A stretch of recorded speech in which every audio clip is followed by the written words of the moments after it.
I think like in life, you just got people you gravitate to and people you gravitate away from. Floyd Schofield, junior and senior, at least for this channel, like, I just feel like it's just always some sucker shit. You know what I'm saying?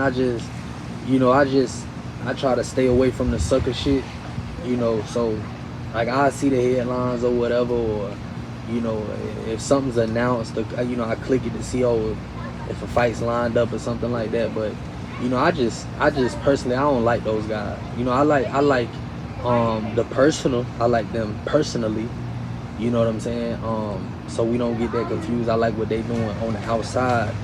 Dad, son. You know, father is alive. Thriving. Son is alive, thriving, not in the street life. I love that part. Personally. It's just business wise. It make me sick. I don't like it. It remind me of a bad business partner. And me, I'm about to start franchising. Soon actually, and I'm gonna be responsible for a lot of these things, and it's very important, not just in boxing but in life, to be prompt. I like to say that it pays to be early. It pays to do a little bit more than you should do. See what I'm saying? And I just don't think that he has that level of etiquette right now, and I think it's a big disservice. A big disservice, because all of them paydays that you missed out on for what you missed out on them for, that money could have already been working, for you, your dad, your family. That money could have already been invested, already working, and that's why I say I just don't like these guys on a business tip. You're getting opportunities and you're blowing opportunities, and there's so many guys in the sport, right now, that's dedicated to the sport. They struggling to take care of home, and will kill for an opportunity, and they can't get them, and it's just, we got to take that level of entitlement out the sport of boxing. The same thing we seen with Ryan Garcia, getting his belt. He shouldn't even have never been offered a belt, after what happened in that Rolly fight. That shouldn't even have been but he's a champ. In history, he's written down as a champ. So, I just, boxing is very interesting now, because, it don't seem, skills don't seem to be, what's important in the sport. A fighter holding their word, a fighter, going there and laying it on the line. Those things seem to not matter in the sport, and it seems to have changed very quickly. And that's not how it was when Floyd was fighting. Although we wasn't getting all the best fights that we wanted, it wasn't like that. You know what I'm saying? I felt like boxing was a lot more active. Now we're getting the fights that we're wanting to see. A lot of them we're seeing, and it's not turning out to be much of really anything, right? The Crawford and Canelo fight, he wiped them out. The first 6-7 rounds, I was feeling like Canelo didn't win anything. I felt like it wasn't, you know what I'm saying? We seen Fulton and O'Shaquie Foster. That was a little cute fight, blown out the water again. Thurman, Fundora, I knew what was going to happen, but it was interesting. Thurman went in there and got a check. So, I'm saying all this to say, a lot of people are passing up opportunities now in the sport more than they used to. We getting a lot of good fights, but, I just don't like that for the business and the growth of the sport long term. Especially for, people who are in other countries, who their whole family's lineage is boxing, right? And they don't get the opportunities because, guys like, these guys, don't tend to be responsible business-wise, right? We seen it happen with Patty. You know what I'm saying? Dude who was an electrician against Shakur Stevenson. He was working a day job, making ends meet, then got the opportunity of a lifetime. You know what I'm saying? Got the opportunity of a lifetime. You know, I just wished boxing passed out those opportunities a little bit more, instead of continuing to give guys, you know, like Floyd Schofield, guys like Ryan Garcia, you know, all of these many different chances, and holding the sport hostage in the meantime, right? And again, he's not holding the sport hostage, absolutely not. But you know, he can contribute to making some great fights, especially in his weight class. You know, that Shakur fight would have been a good fight, especially to see Shakur fight against a guy that was young, hungry, coming with a lot of pressure. We already knew he was gonna lose, but we just wanted to see it. You know, his recent fight, you know, he had pulled out of, right? We just wanted to see how he would handle a vet. You know, we just wanted to see how he would handle a vet. You know, Tevin Farmer, you know, was it cute? I mean, he already had a bajillion losses, you know what I'm saying? He had already been on a losing streak. He had already been on a coming close streak. He wasn't on a streak of, it was like you had already dropped twice already. You know what I'm saying?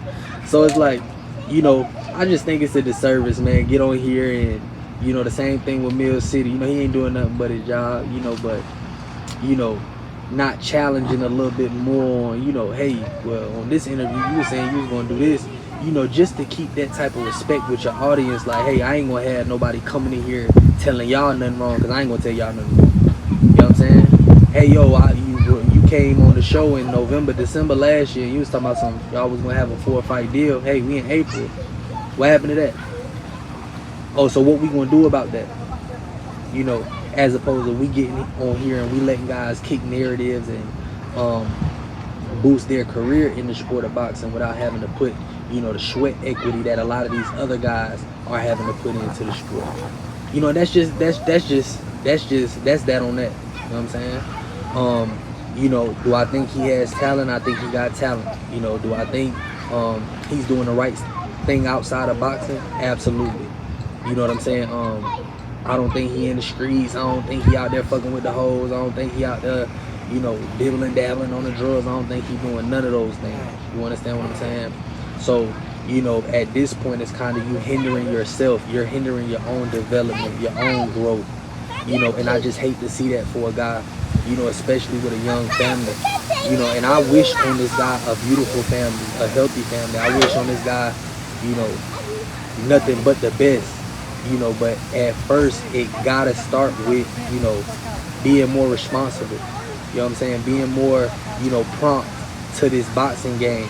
You know, I know you can make money outside with merch and t-shirts and TV. You can make money with a lot of different things. You know what I'm saying? But boxing being your bread and butter, you know, it's just time to hone in, lock in. You know, when you gotta fight that fight.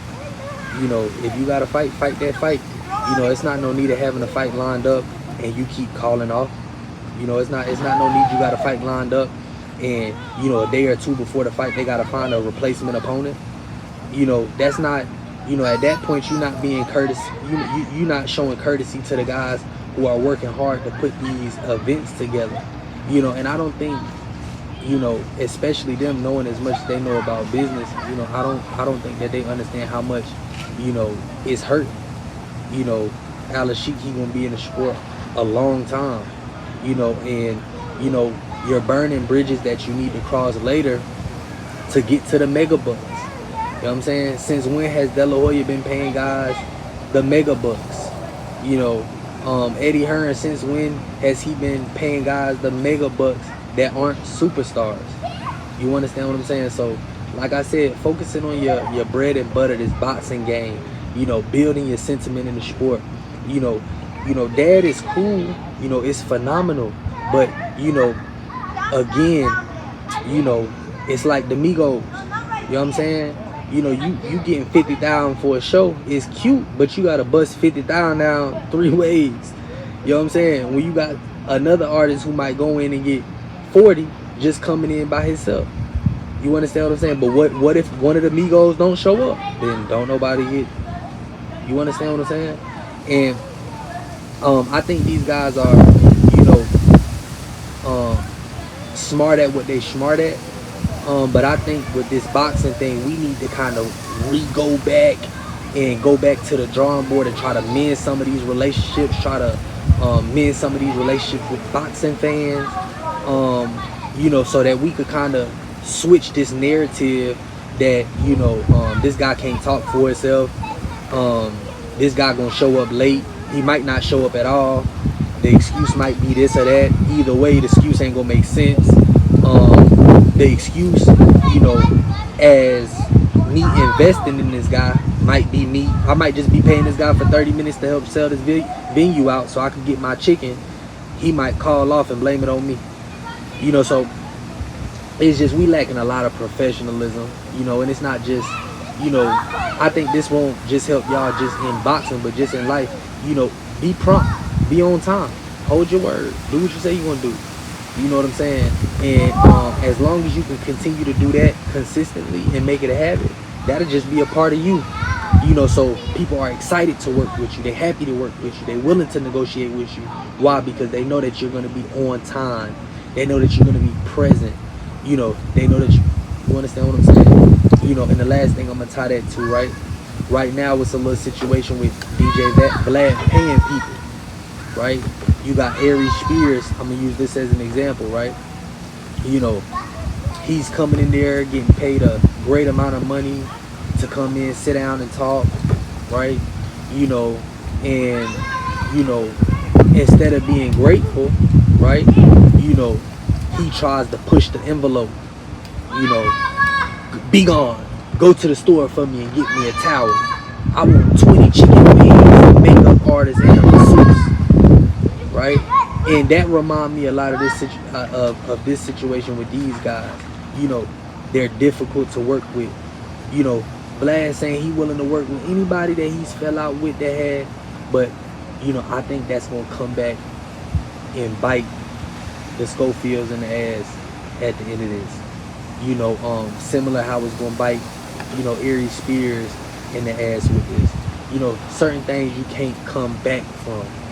And I hope that these guys take that time to, value the sentiment of these guys investing in you, these fans supporting for you, these guys, rooting for you, paying for tickets, getting in comments, going at other people for you, things like that. And I just feel like to that they real insensitive, and I don't see, much success in the near future for those guys if they don't work on that.